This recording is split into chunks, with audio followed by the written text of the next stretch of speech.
આમ વાત એ સાંભળી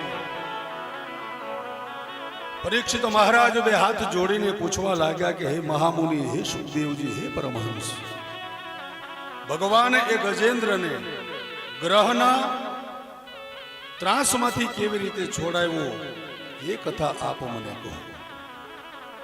ત્યારે એ સમયે સુખદેવજી એ મહારાજ કહેવા લાગ્યા કે હે રાજન, ત્રિકૂટ નામનો એક પર્વત હતો.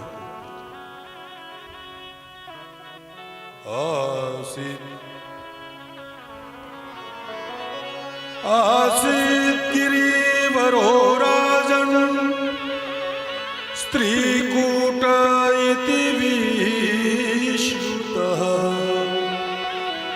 શિરોદેનાવૃત શ્રીમાન યોજના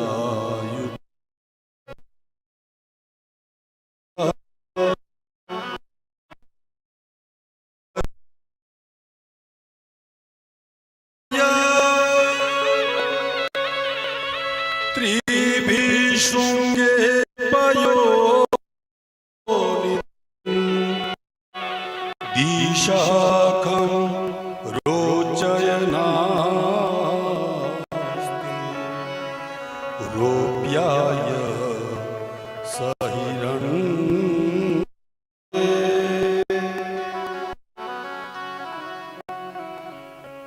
મહારાજ સુખદેવજી હે રાજા, મધ્યની ત્રિકૂટ નામનો પર્વત હતો અને એના ત્રણ એ શિખરો હતા. એક શિખર સુવર્ણનું હતું, બીજું શિખર ચાંદીનું હતું અને ત્રીજું શિખર લોખંડનું હતું. અને આ પર્વતની અંદર વિવિધ જાતિના પુષ્પો, લતાઓ, ઝાડીઓ અને સુંદર એવા એ ઝરણાનો મધુર ગુંજારો નિત્ય થતો હતો. એમાં એક સુંદર પક્ષીઓ એ મધુર કલરવ કરતા અને ત્યાં ઘણી જ એ નદીઓ અને સરોવરો હતા. અને આ નદી અને એ સરોવરની અંદર ખળખળ એ વહેતું નિર્મળ અને સુગંધિત જળ હતું. અને આ જળની અંદર દેવાંગનાઓ સ્નાન કરતી અને તે અનેક સિદ્ધ ઋષિ મુનિ જતિ તપસ્વી યોગી ગાંધર્વો આવીને આ ત્રિકૂટ પર્વતની અંદર બધા તપ કરતા હતા. એક વખત આ ત્રિકૂટ પર્વતની અંદર ગજેન્દ્ર નામ છે. જેવી રીતે રાજેન્દ્ર, દેવેન્દ્ર, નરેન્દ્ર. નર એટલે એ મનુષ્ય, મનુષ્યમાં જે ઉત્તમ હોય એનું નામ એ નરેન્દ્ર. રાજાઓમાં જે ઉત્તમ હોય એનું નામ એ રાજેન્દ્ર. અને હાથી એટલે ગજ, ગજોમાં જે ઉત્તમ છે એનું નામ આજે એ ગજેન્દ્ર છે. અને આ ગજેન્દ્ર પોતાના પરિવારની સાથે ત્રિકૂટ પર્વતની અંદર વનની અંદર એ રહેતો હતો. પોતાના બાળકો અને પત્નીની સાથે આનંદ કરતો હતો. અને એક વખત ઉનાળાનો સમય હતો, ખૂબ જ તાપ વ્યાપી રહ્યો હતો. અને એવામાં આ ગજેન્દ્રના અંગમાંથી થોડો એ મદ એટલે કે એ સુગંધ એ વહેતી હતી. આથી આ ગજેન્દ્રની ઉપર એ ભમરાઓ ચારે બાજુ એને હેરાન કરતા હતા.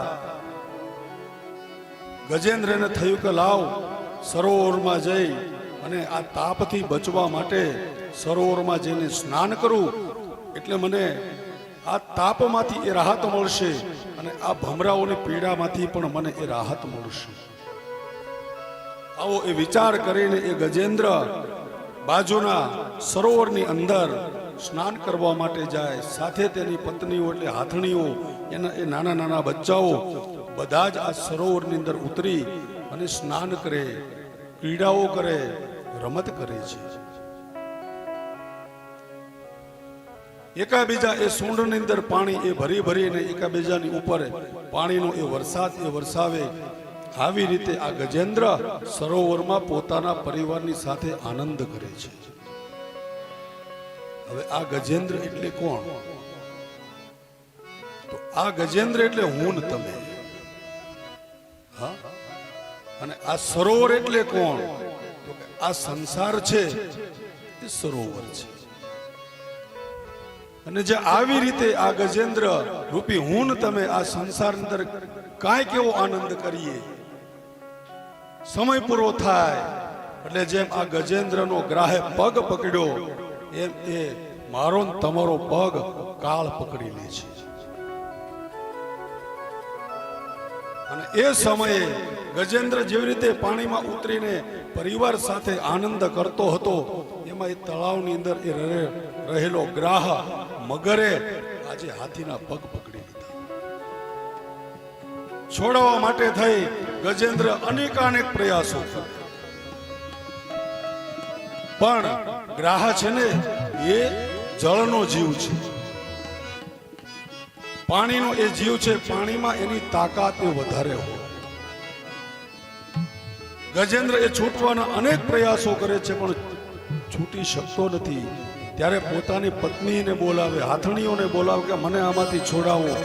હાથણીઓ એ સૂંઢ એ લાંબી કરી કરી ગજેન્દ્રને બહાર ખેંચવાનો પ્રયાસ કરે પણ ગ્રાહીને છોડતો નથી.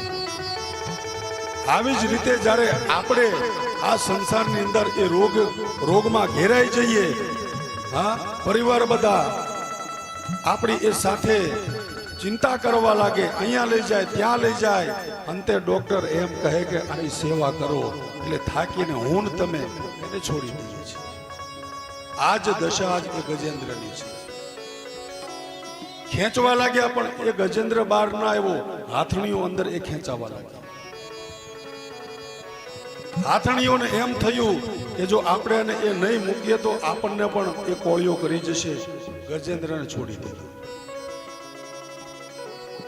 આ જ દશા આજે આપણા આ સંસારી જીવોની છે. ગજેન્દ્રને થયું કે હવે આ પરિવાર, પત્ની, બાળકો એ કોઈ કામ ના આવ્યા, અને અંતે એમણે હરિને યાદ કર્યા. અને એ જ એ સરોવરમાંથી એક કમળનું પુષ્પ પોતાની સૂંઢમાં લઈ આકાશ તરફ ભગવાનને બોલાવે.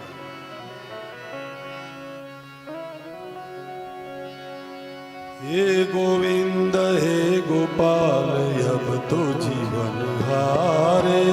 हे गोविंद हे गोपाल अब तो जीवन हारे. हे गोविंद हे गोपाल अब तो जीवन हारे.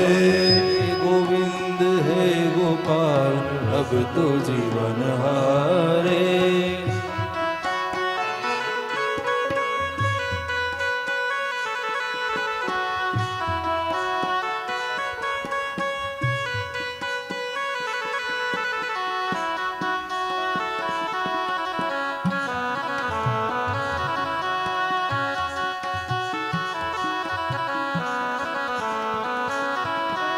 नीर पीवन हेतु गयो सिंधु के किनारे. नीर पीवन हेतु गयो सिंधु के किनारे. नीर पीवन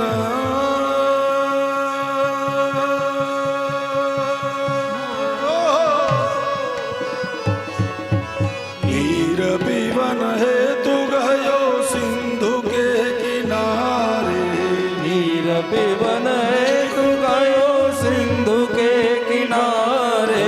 सिंधु बीच बसत ग्राह, सिंधु बीच बसत ग्राह, पावलई पछारे. सिंधु बीच बसत ग्राह चरण लई पसारे. हे गोविंद हे गोपाल अब तो जीवन हारे. हे गोविंद हे गोपाल अब तो जीवन हारे.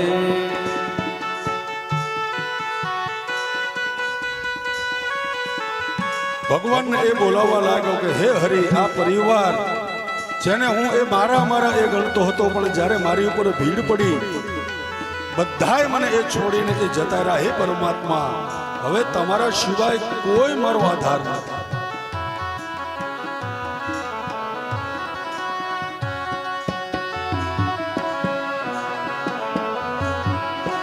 ચારે પ્રહર યુદ્ધ ભયો લઈ ગયો મજધારે ચાર પ્રહર યુદ્ધ ભયો લઈ ગયો મજધારે ચારે પ્રહર યુદ્ધ ભયો લઈ ગયો મજધારે ચાર પ્રહર યુદ્ધ ભયો લઈ ગયો મજધારે નાક કાન ડૂબન લાગે નાક કાન ડૂબન લાગે કૃષ્ણ કો પુકારે એ નાક કાન ડૂબન લાગે કૃષ્ણ કો પુકારે હે ગોવિંદ હે ગોપાલ અબ તો જીવન હારે હે ગોવિંદ હે ગોપાલ અબ તો જીવન હારે હે ગોવિંદ હે ગોપાલ અબ તો જીવન હારે હે ગોવિંદ હે ગોપાલ અબ તો જીવન હારે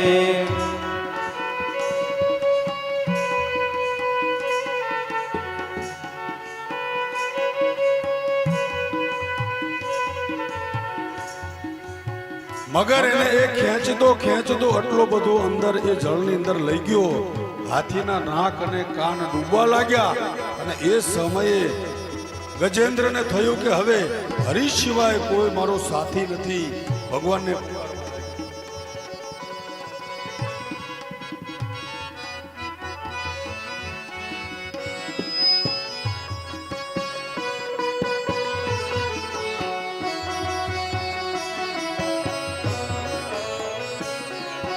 દ્વારિકા में શબ્દ ગયો શોર ભયો ભારે દ્વારિકા में શબ્દ ગયો શોર ભયો ભારે દ્વારિકા में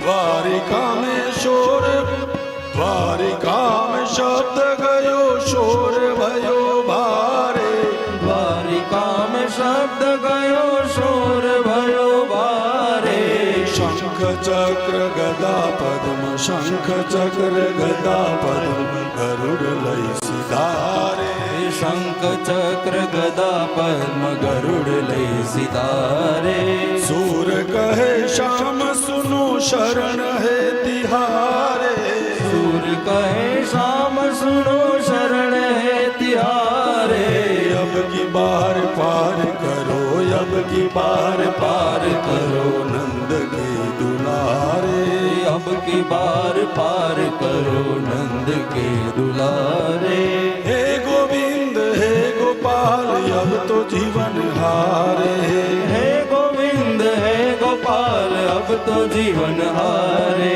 हे गोविंद हे गोपाल अब तो जीवन हारे हे गोविंद हे गोपाल अब तो जीवन हारे अब तो जीवन हारे अब तो जीवन हारे अब तो जीवन हारे अब तो जीवन हारे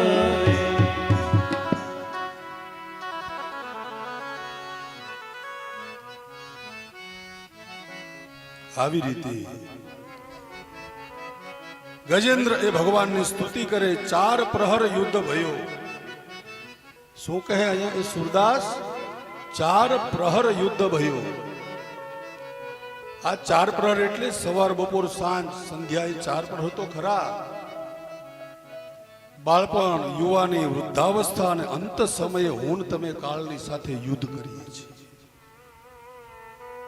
લે ગયો મજધારે એ યુદ્ધની અંદર એક કાળ એ મને ને તમને સંસારની અંદર એ મજધારની અંદર લાવી અને એ ડૂબાડે છે અને આવી રીતે આ ગજેન્દ્રે એ ભગવાનની સ્તુતિ કરી ભગવાન એ જ સમયે દ્વારકામાંથી ગરુડજીને બોલાવ્યા અને આવી અને એ ભગવાને આવીને પહેલા ગ્રાહનો મસ્તક છેદન કર્યું એટલે ગ્રાહનો ઉદ્ધાર કર્યો અહીંયા આ કથા જોઈએ તો બોલાવ્યા કોણે ગજેન્દ્રએ પણ આવીને પહેલો ઉદ્ધાર કોનો કર્યો ગ્રાહનો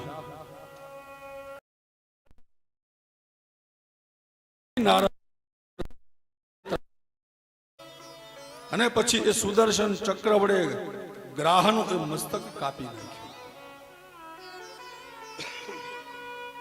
અને ગજેન્દ્રને ગ્રાહના પાશમાંથી મુક્ત કર્યો.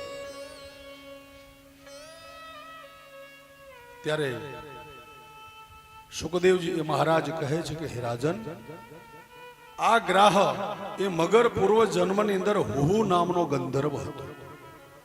એક વખત પોતાની સ્ત્રીઓની સાથે સરોવરમાં જળ ક્રીડા કરતો હતો. એ સમયે ત્યાં દેવલ ઋષિ આવ્યા અને એમની એ મશ્કરી કરી.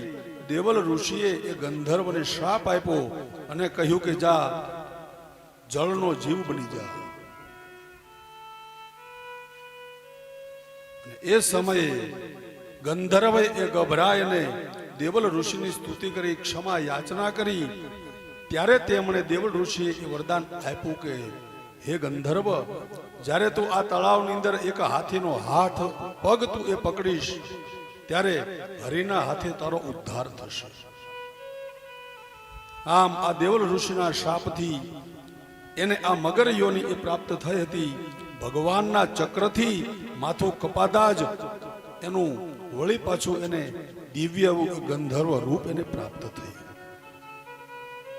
અને એ સમયે ભગવાન શ્રી હરિના સ્પર્શથી ગજેન્દ્ર હાથીનું રૂપનો ત્યાગ કરી દિવ્ય ભગવાન જેવા ચતુર્ભુજ રૂપે પીતાંબરધારી એવો એ ભગવાનનું સ્વરૂપ એ બની ગયું. અને આવી રીતે ગજેન્દ્ર આ મોક્ષની કથા જોઈએ તો આ કાળ ચક્રની અંદર હું ને તમે જ છીએ.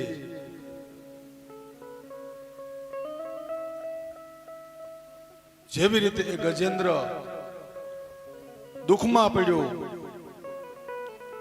પરિવારની પાસે એ મદદની યાચના કરી, પણ અંત સમયે કોઈ કોઈની સાથે આવતું નથી.